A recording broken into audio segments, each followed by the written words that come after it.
Welcome to the Saynetwork podcast. Today, we have a special bonus episode that we're really excited to share with you. We recorded this over Zoom, so please be mindful of the audio. With that, we hope you enjoy the final episode of Season 5.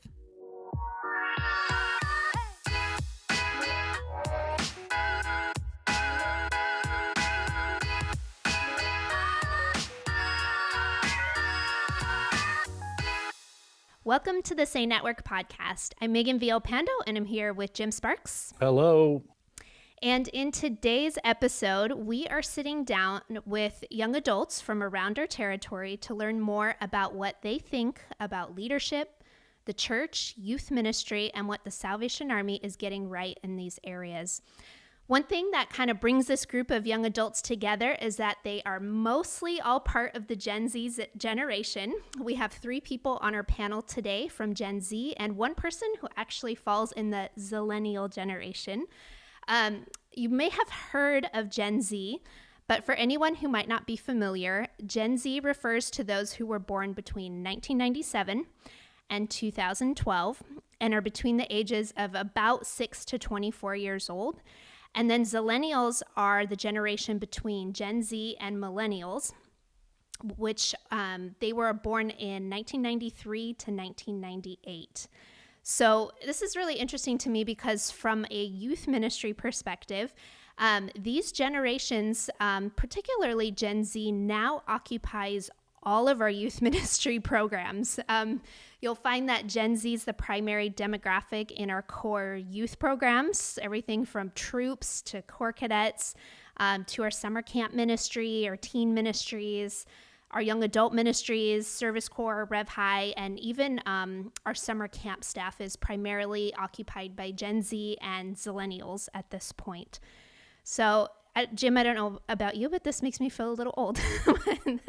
I don't think you need to say Zillennials. That's a terrible, terrible name. It's just kind of a mixing of two kind of it's a little weird. You know what's interesting? Sorry, I'm a little sidetracked. Is I study generational, like naming generational stuff, and it's really it's almost arbitrary how it comes up with. It's basically who does the biggest research paper and is respected the most and kind of gets to coin the term. And in a way, I mean, I'm oversimplifying it, but millennials was, I think it was Neil Howe that created millennials, and everyone was like, oh, okay, yeah, we'll just go with that. It's not like a governing body that's like, okay, this is what we're going to call this generation. It's really done out of academic research and the name of that research. So it's a little weird. I think Zillennial is a little lazy. That's all I'm saying. A little lazy. I know. It's a little weird. All right. So for this episode, we really wanted to sit down and listen and learn from Gen Z directly. I really think that their insights help inform just our collective identity as a Salvation Army. And it's awesome because they have a lot to share. And so with us, I'm going to introduce our panel. Today we have Lanayah Wild. So Lanayah, thank you for being with us. We have Josh Kistan. So Josh, thank you for being with us. And we also have Noelle Stewart and also Ruben Reyes. So thank you guys all for being with us. So let's go ahead and jump into our conversation with our panel.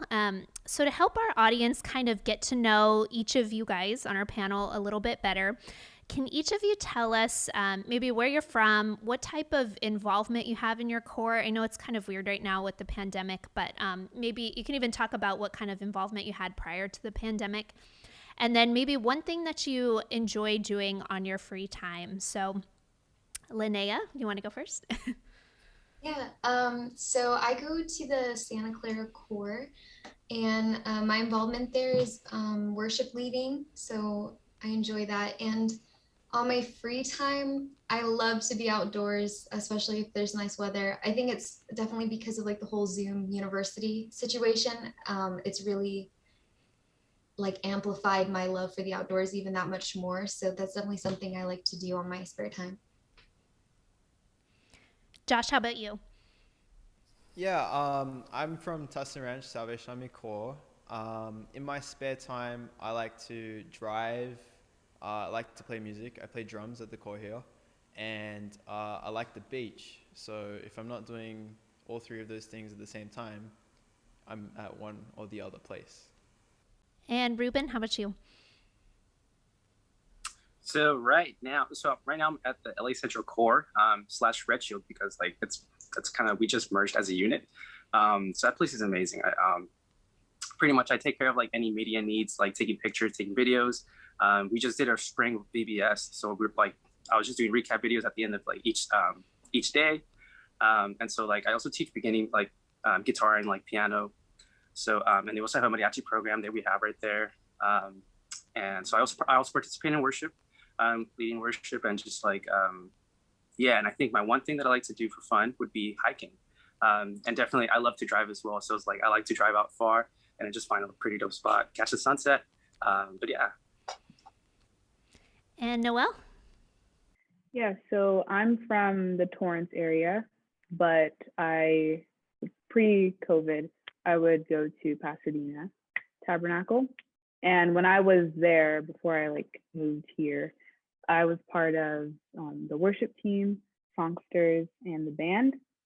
And I honestly miss that so much. Like it's been a while, but yeah. And then on my free time, I love to just go with my friends somewhere, like late night drives and listen to music. Like that's just really fun. So yeah.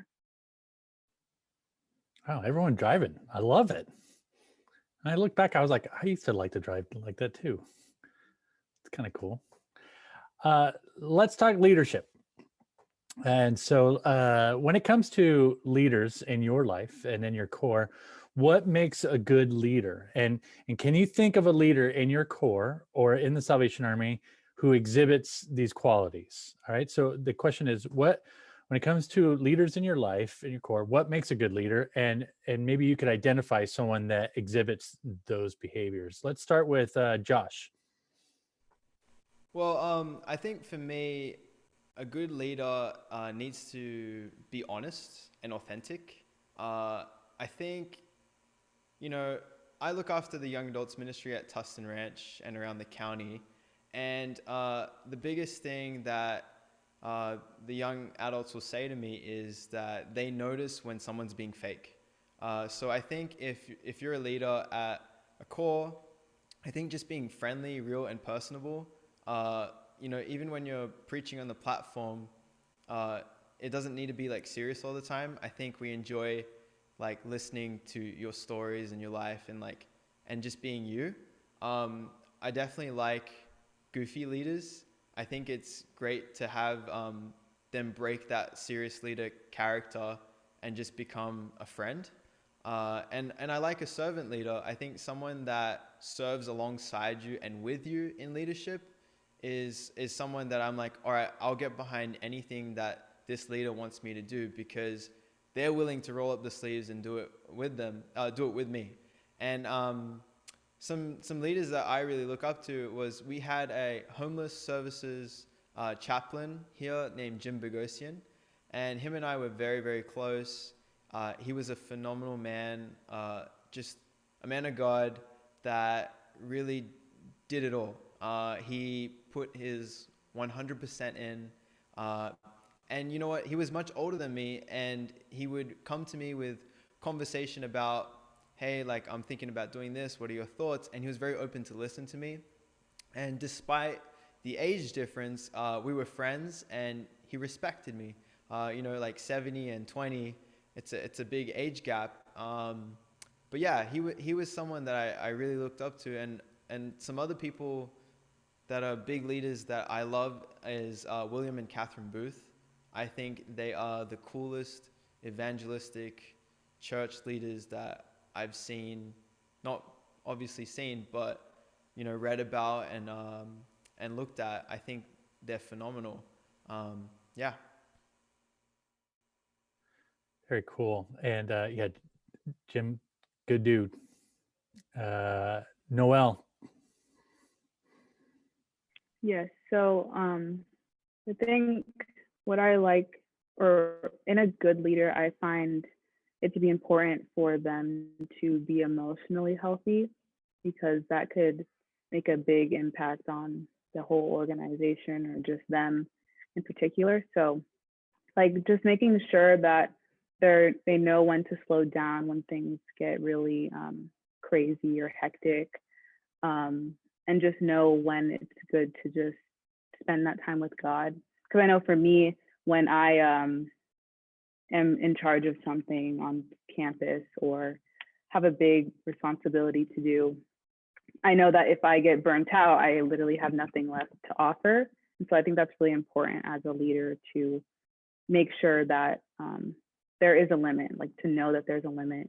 And also what Josh was saying, how like just having that relationship with people and not making it so like a hierarchical thing when it comes to leadership. So yeah, and one person, I'm sure everybody knows who this person is, but Shalini has definitely shown what a great leader should be. Has really just impacted my life and how I am when it comes to what I want to do in the future. And she's just really inspired me to just have a better relationship with God and just do better just for me. And then also, this person isn't technically in the Salvation Army, but Jesus, like, come on, like a great leader, like real, no, like not even. Is there a better leader? No. Yeah, like just the way he stepped out and did things that no one really does. I just really find that admirable, and I hope to lead in that way as well. So yeah. Thanks, Noelle. Dropping the Jesus card. Nailed it. Got it. Very, very good feedback. Emotionally stable. That's a big one. Thanks for bringing that up. Ruben. All right. So I feel like a good leader would be somebody that can like just like kind of, I think Josh was saying, like kind of work alongside you and just kind of just disciple you, help you grow. Somebody that's willing to like help others kind of like just develop, personally, spiritually. I feel like, what I look for in a leader is kind of somebody who's like very driven, passionate, somebody that kind of like infects you with like that energy, with that like just that desire to want to know about God. And like, so definitely like somebody who's kind, somebody who's wise. And I think I've been really blessed to work with some like really great officers, for example, like Captain Juan Torres, Lieutenant Angel, who I'm currently working with, so these gentlemen are like so driven, so passionate, and kind of just like, put themselves aside and just like kind of just put the ministry, like the people, put others in front. And so like, I know with Captain Juan, like he's one that showed me kind of just like, just it's like not, he showed me to not be afraid to get my hands dirty, and just kind of like, most importantly, like seek God. And every time, it's kind of just like, are you feeling bad? Pray. Are you doing good? Pray.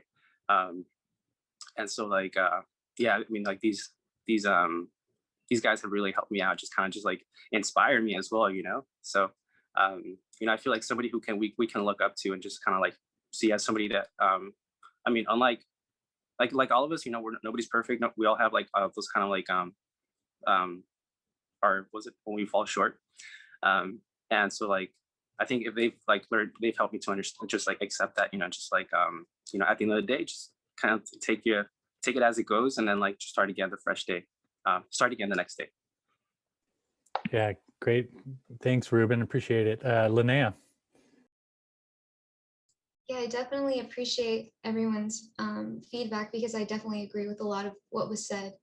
I do think that a good leader also invites the Lord into every aspect of the day. I think that good leaders take time to be intentional with the Lord, because especially in the church and as a believer, God is working with us. And so I think it's important for leaders to invite God into that, instead of, God, what do you want me to do? Rephrasing it like, what are we going to do today? Instead of like, what am I going to do today? I also think a good leader is also compassionate and is able to adapt, because each group, each person you meet is going to be different. Their needs are going to be different. Their walk is going to be different. So I think a good leader is also aware of that and doesn't see it as like a boundary, but sees it as a potential relationship to adapt to and work with. Especially in the Salvation Army, there's just such a range of people that come in, to the Salvation Army, which is such an amazing thing. So I do think that leaders are adaptable, but most importantly, really invite the Lord into those spaces and work to create sustainable relationships. Like Ruben was saying, not just saying it like, oh, I'm your leader, but rather empowering the people they're leading to say, hey, you can hear from God too. Hey, God is also putting something in your life for you to do, rather it being like, oh, I have to just hear what my leader's saying to hear from God. I think a good leader builds that encouragement of, hey, like, this is your relationship with Jesus too, and encouraging them in that walk. Yeah, definitely. It's funny as you guys are describing some of these qualities, I'm like, people are coming to mind as well that I think really exhibit these. So I find that really encouraging. I'd like to talk a little bit, kind of shift a little bit and talk a little bit about church experience. I'm wondering, what do you guys value most about your church experience? What do you kind of want your church experience to look like or to be like? I think for me, community is a big thing. It's important to just have that with people. And, in the Salvation Army, we have the opportunity to meet people from all over the world, which is great. So that's something that I really cherish growing up in the Salvation Army.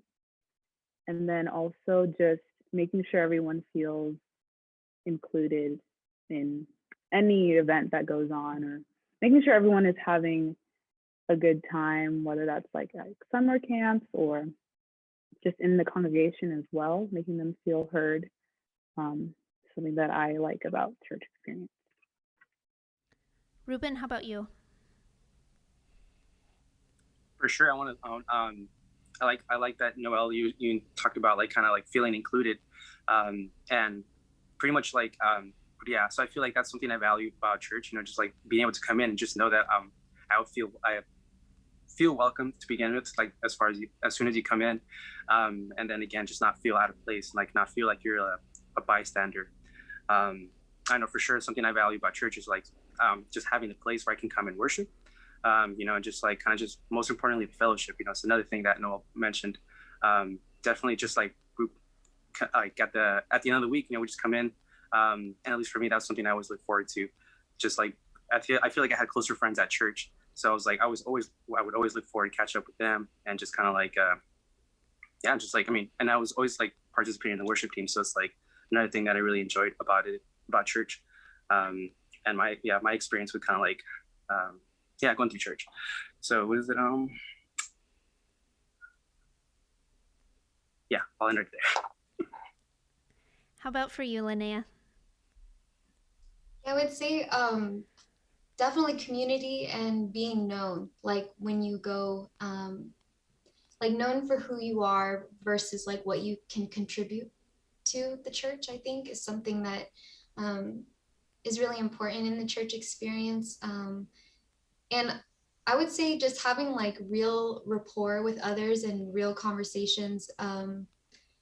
Like one time there was like kind of a discord going on in the church, and I had a leader come take me out to coffee and stuff, and they actually apologized to me. And this was a very healing experience for me because I grew up in the church, like I'm 21, and all in my whole entire 21 years of life, I've never been apologized to when there's discord or when there's something going on. So just to have that trust and that authenticity in a relationship, and also just being loved in that way where someone would reach out to me and say, hey, I'm sorry if this came across wrong. That was really a healing experience for me, with my whole perception of the church. So I think a really great experience is just that kindness and that love and that intentional activity with each other is really, really amazing. Yeah, definitely. I love that. Like you guys have all mentioned, like in one way or another, authenticity, community relationships. It's so important.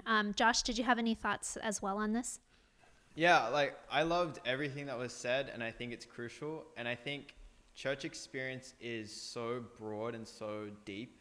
There's so many factors, and I love the fellowship side, the inclusiveness. But for me, in relation to all of those things, I think it's important to have a church experience where, the worship music is, like I can sing it and I can enjoy it, because I don't think worship is meant to be like, okay, we've got to do this, we've got to push through this. I think it's a space where the atmosphere can be set right, where you can connect with God. And for me, I think the way that our worship is presented is critical. I think it's part of the battle. I love the fact that church isn't a spectator place. It's actually something that you get your hands in and you get involved. Everyone's involved. One of the things that I like to say to our young adults that come through the door is every single person that walks through the door is a part of the ministry team. All of you are doing something by just stepping in. If you're singing along with the worship, you're in the ministry. You're part of this team. You're part of what's going on here. I definitely think, we got to be obviously generationally, sound. We got to incorporate all the generations. So, I like that. But also, I think we got to stay relevant to our young people and our youth that are kind of growing up in a place where they're leaving the church because it's not presented, especially in the Salvation Army. I think we struggle to present church to them in a way that they understand and that they feel comfortable in. I'm not a super big brass band nerd. I like worship music, but I also like just having time and space where, I'm being prayed over or I'm praying over others and God's really moving in the place. And I think church, it's crucial for us to create an atmosphere where that can be done. So I love just having prayer time. I love having, soft, soothing worship music, but I also love to jump and dance around. And I think our responsibility as the church is, how do we do that better for the young guys? And I'm not even talking about just my age group. I'm talking about my younger brothers and sisters that are 12, 13, and they're like, do we have to come to church? Like, do we have to play in the band? Like, it's boring. I don't know this song. This song is from 1862 and I've never heard it, and the words are in Old English. I think we got to do a better job at how can we engage these guys. Yeah, Josh, you brought something up just about making kind of church relevant to some of our younger people. That kind of leads me into my next question, just on this idea or in the context of church experience. Are there sort of any topics or areas that you guys would like to see your church or your core address more of with people your age? And I'll just open this up to anybody who wants to answer. I'll take a go at it. I feel like after like in 2020, a lot of people have dealt a lot with like anxiety and depression, to at least to name a few. So I feel like that's a conversation that I would like to hear more often in church, and just kind of like being able to talk about like those struggles. I know I've heard, from other people how like, throughout this year, it's kind of like the anxiety was like much worse than before. And I know for sure for me, like anxiety has been something that kind of like really just kind of like an obstacle for me that like I kind of freeze up, and like to some extent, like what has helped me so much is like being able to identify what it was that I was feeling, which is anxiety. And it's kind of like, now it's like, okay, how do I like, kind of deal with it, kind of like work through it. And so, yeah, definitely like therapy has helped a lot. So it's like, I feel like just being able to like create that safe space where people can have these kind of conversations or just talk about, just kind of like what life just throws at you. Yeah, I agree with that too, Ruben. The other thing, what life throws at us, we live in a spiritual realm, and I think it's also important to talk about that stuff. I think people are so interested in like spirits and if they believe in ghosts or not and stuff like that. And I think as the church, we have a responsibility to share with them, you know, because I remember being a kid and being like, okay, we talk about demons, we talk about angels, but what are they? Like, I've never seen them. I don't understand. It talks about this in the Bible, but help me understand what roles these spiritual, you know, topics have in my life, and why do I need to be concerned about them? I read them in the scriptures. What importance should it have in my life? I think that's important. Another thing that I think is important is, you know, the topic of sex and sexuality. You know, we got to talk about those things openly and honestly. And I think having good theological, sound discussion about it is healthy and it's important. And I think it's overlooked a lot. How many young adults and teens are going through, you know, sexual shame, where they're ashamed of themselves because of, you know, they think they've committed the worst sin in the world and they're going to hell, and no one loves them. But it's not true. Jesus loves you no matter what you do, no matter what you say, and no matter how you act. I think as the church, we do have the responsibility, and as leaders in the church, to bring up those tough subjects like mental health, you know, suicide, depression, anxiety. I think we need to create safe spaces where we talk about them, and I think talking about them from the platform and how it relates to scripture is something that I'd love to hear more of. Yeah, I was going to talk about mental health as well. I think a lot of the time people place like mental health and physical health in the same box when they're honestly not the same thing.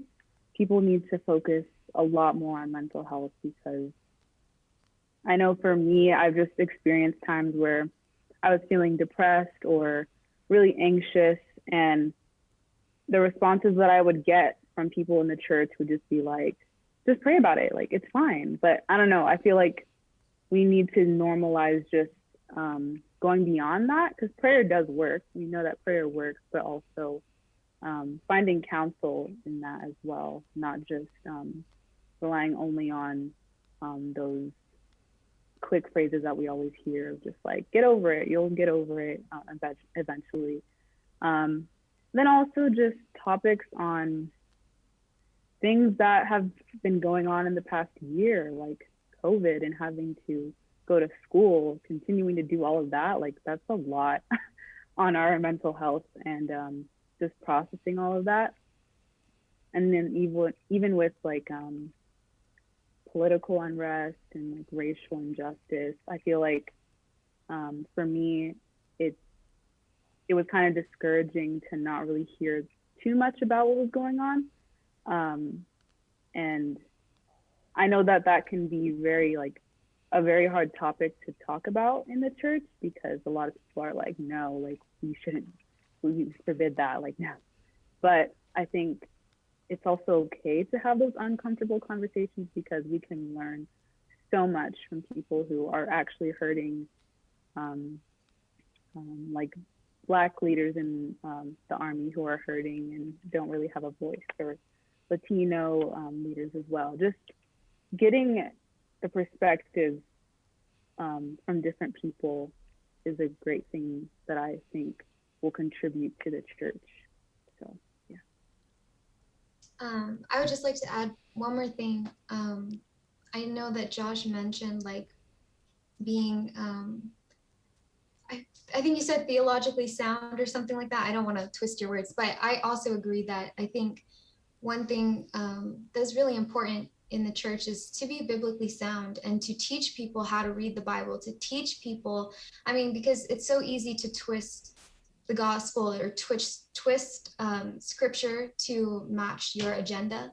And I think that a lot of people are question, like, why does the Bible say this? Like, I don't agree with that. And having those real conversations of, okay, if you don't agree with something in the Bible, let's read the context of it. Let's understand what it actually meant. Because I do think there's a lot of confusion, and I don't think that a lot of people understand the purpose of reading the Bible and also how to read the Bible, if that makes sense. So I definitely believe that that being in God's word and understanding that and honoring it is very important. Really, really, really good feedback from all of you, and yeah, I agree on a lot of fronts on that, and very challenging feedback as well. All right, you guys are now decision makers in the Salvation Army, and I actually do believe you guys are decision makers. But now you get to be the ultimate decision maker. What would you want the Salvation Army to look like, and what are some things you think the Salvation Army is doing right? So first, what do you want the Salvation Army to look like?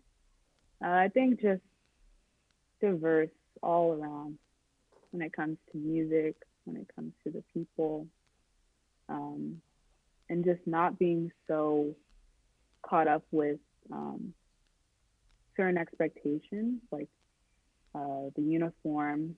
I love wearing the uniform personally, but I know that there are times where it's just so strict on certain things, like nail polish or, those little things. I just find that kind of unnecessary. But yeah, just,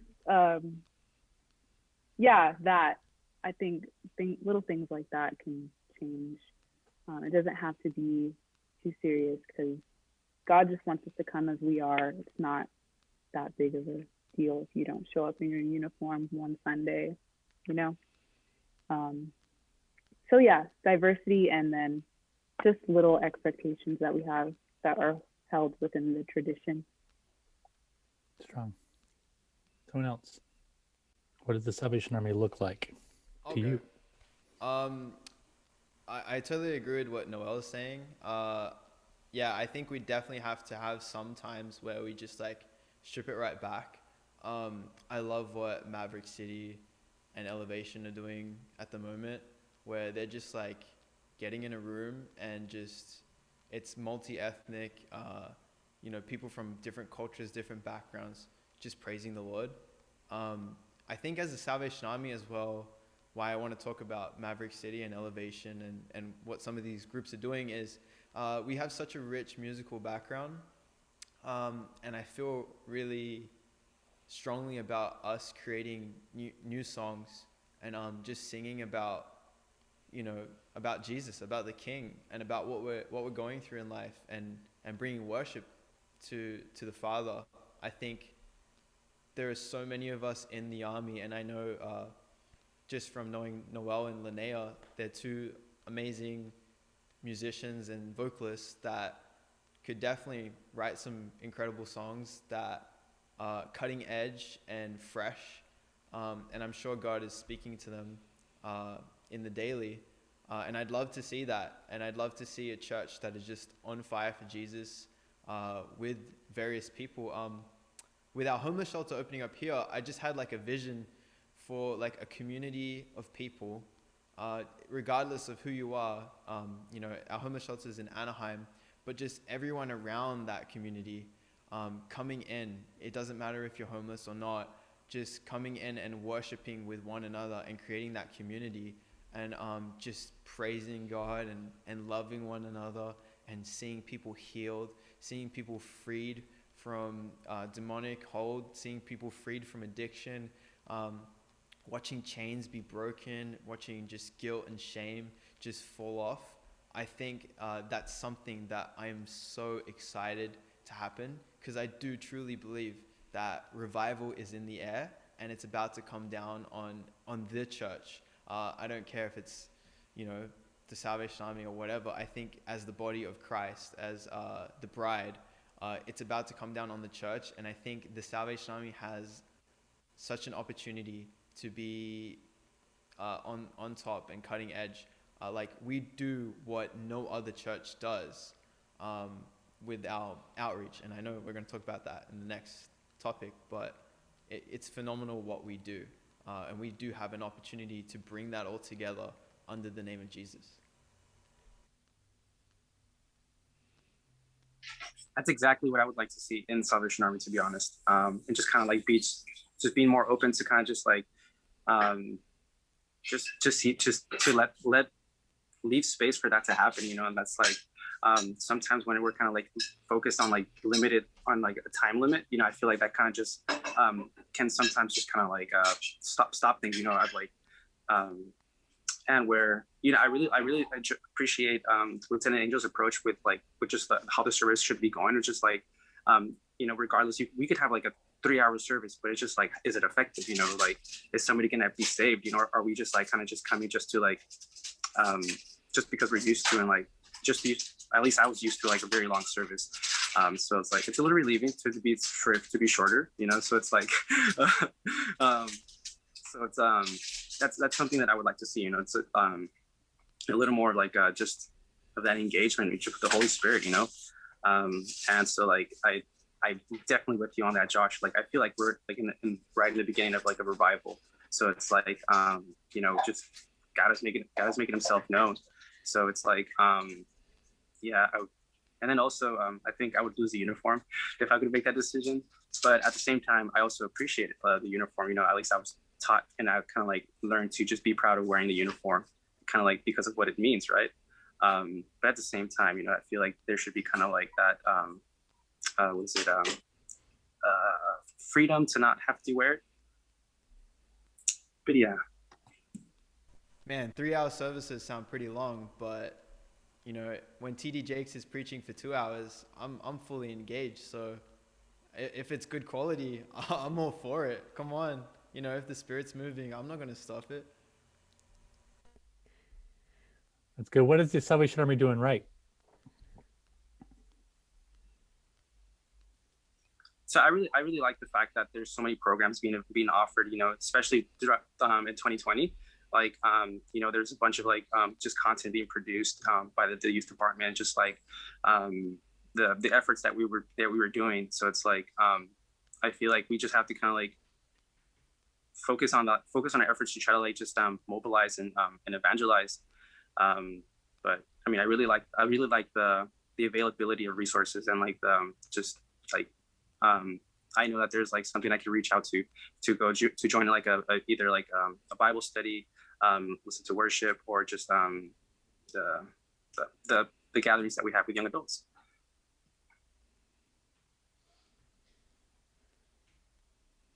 I think the Salvation Army is also, I think that especially with COVID and things like that, I think that the Army has really gone through a lot.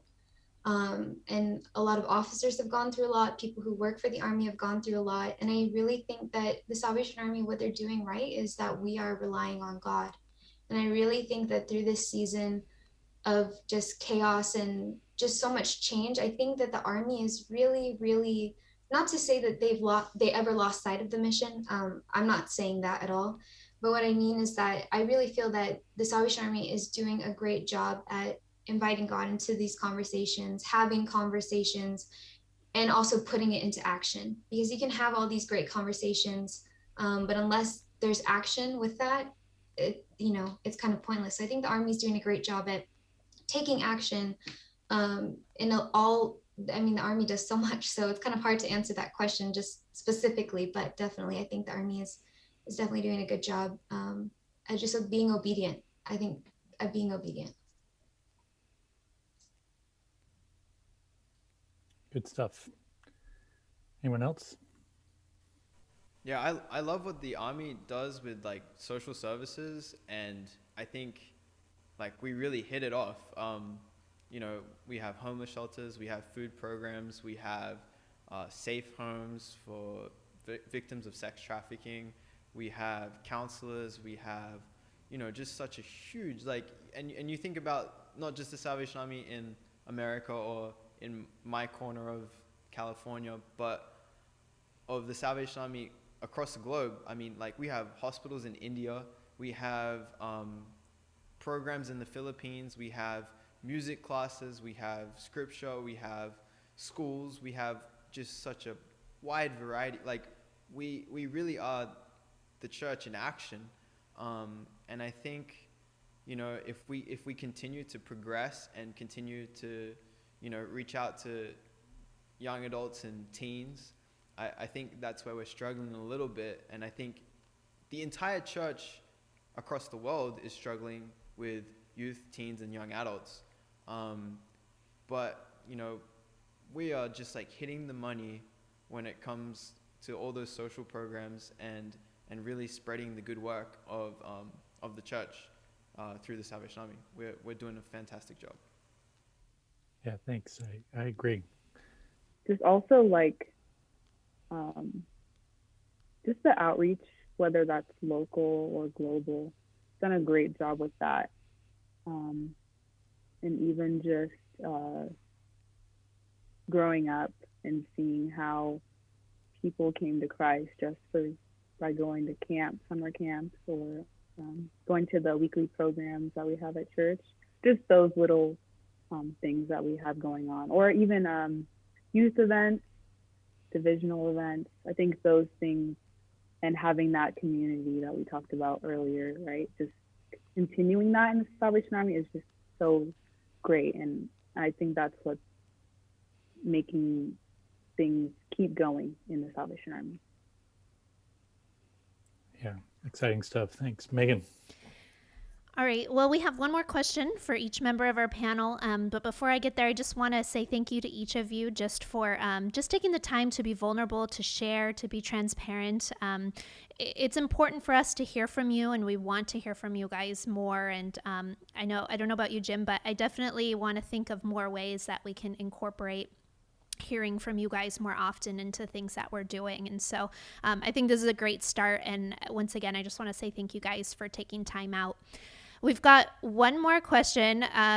This is kind of a random one, but I'm going to basically share some popular like youth ministry activities that have been like super popular back in the day. I guess some are kind of popular still today. When Megan says back in the day, it's usually like last month too, mind you. No, back in the day, I mean like when I was like in youth ministry. But for each one, if you guys could just weigh in on whether you think it's a good idea for youth ministry or maybe a bad idea for youth ministry for kids today. I'm curious what you guys think. So first one. Am I exempt from this? No, because I know this first one is one of your favorites, Jim. All-nighters and lock-ins. What do you guys think? Good idea? Bad idea? Love it. Those used to be my favorite before COVID. Yeah, those are fun. I miss those. They are all for it? Oh my goodness. Jim, you have a different opinion? I'll just say that my opinion's the opposite. But I respect your guys' opinion. And I would probably still do one because you guys like it. But they're awful. They're maybe awful for leaders, but fun for as a youth, maybe. Maybe that's fair. I will say I liked it till about 1:00 in the morning. And then anything after 1:00 in the morning, I'm not in anymore. And that was me as a youth as well. Once I hit 1, I was like, what are we doing? This is stupid. We'll just keep supplying them with caffeine and they'll be fine. Well, that's the thing. That's what all youth leader thinks that they need to do. Oh, well, let's just get the Mountain Dew and then they'll be just jamming all night. No, they crash harder. Like it's just physically not good for you either. And so it's just Megan, next one, because I know you could go on for a while on that. Okay. If you've been to camp before, there is a very popular game, and I would say in youth group too. I feel like we did this in youth group. Pop and sock, good idea or bad idea? I've never heard of this. Never heard of it? Yeah. You know what? Me neither. Like a dance or? Okay. Well, I'm from the Pacific Northwest, and this was a huge thing up there. So basically, you take a can of soda, and you have to take off your sock, and you have to put it over the can of soda, and you have to drink the soda just as Jim is drinking it. If only he had his sock over the top of it, his dirty sock, I should clarify. And whoever finishes it first wins the game. So good idea, bad idea. That's like the Aussie version of a shoey. We call them a shoey, but you tip it into your shoe and you drink it from your shoe. I think it's kind of gross, but I know it's kind of hype, so yeah, it's a good idea.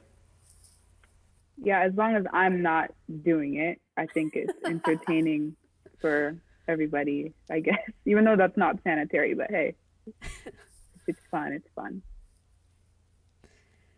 Well, hopefully that has been outlawed. I'm for if it's a plant-based sock, because then it's natural. Is that good, Lanayah? Was that right? Did I nail that? That's acceptable, yeah.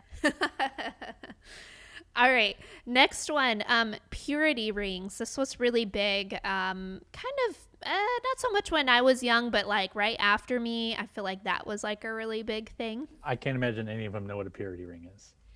Yeah, we grew up and Disney Channel stars did that all the time. The Jonas Brothers. Jonas Brothers. Oh, that's My right. sister actually had one too. I didn't get one, so, but yeah. I'm gonna say no to this idea. Yeah, I don't see those. No, I don't think it's a good idea. All right. No on the purity rings. All right. How Someone about... is crying, by the way, when they hear this. Aw. Okay, so this is kind of a timeless one. Just Bible studies. Bible studies, good idea, bad idea? Do you guys like Bible studies? Like small group Bible studies? Yeah, I feel like as long as you have, when you have somebody that can really break down the word and like help you understand it, by all means, yes. Definitely, I agree. So are you saying that people who marginally prepare and wing it and give their opinion through a lot of the Bible study, that's not what you're in favor of? Well, if I can understand what their point is, maybe, yeah. Ruben's a very nice kid. You're anointed, so whatever you say is spirit-led, so it's okay. There you go. We'll give you a pass on that one. There you go. All right, how do you guys feel about large group events, like large maybe army gatherings or conferences, that kind of stuff? Good idea, bad idea? Do you guys like it or no? I like it. I mean, I don't know what we're doing in the future with COVID and all that, but yeah, I like them because I get to see friends that I haven't seen in months, and it's really fun to see them. Yeah, I like the large events too. I like being around a lot of people, and especially people that I haven't seen in a while or people that are new. But also the cool thing that I loved growing up was going to Hillsong Conference and like the huge production that they put into like, it's about Jesus, and they would do like really cool like spoken word. They would have like a drummer kind of like on a riser like hanging from the ceiling, and like they just do like these crazy phenomenal things. And I think if the Army did stuff like that, it'd be great. Like cool production, amazing music, funny. They also had like a funny panel who were like comedians to warm up the crowd. I think that's great. And with a mix of traditional Army brass band and songsters and parades and marches, I think it would be awesome. Josh, you're a drummer. Are you willing to try the suspending from the stage? 100%. I think someone should fund Tustin Ranch getting a rising drum thing from the ceiling, or even the one that the Newsboys drummer has where it like comes up and then does like a turning thing, and I'm all strapped in. So I'll start a GoFundMe and it'll be in the description. We will link it. All right, awesome. Well, you guys, once again, thank you so much just for taking time out. Lanayah, Josh, Noelle, and Ruben, thank you guys. If you are listening and you want to ask our guests some follow-up questions or maybe share a thought about some of the topics that we've talked about today, you can reach out to us directly. Send us a message on social media at Saynetwork, or you can email us at sayconnect@gmail.com. Anything that we've talked about in the episode will be linked in the show notes. And also don't forget to subscribe to the Saynetwork podcast on Apple, Spotify, or YouTube for updates on new episodes. Thanks for listening, and we'll be back next week with a brand new episode.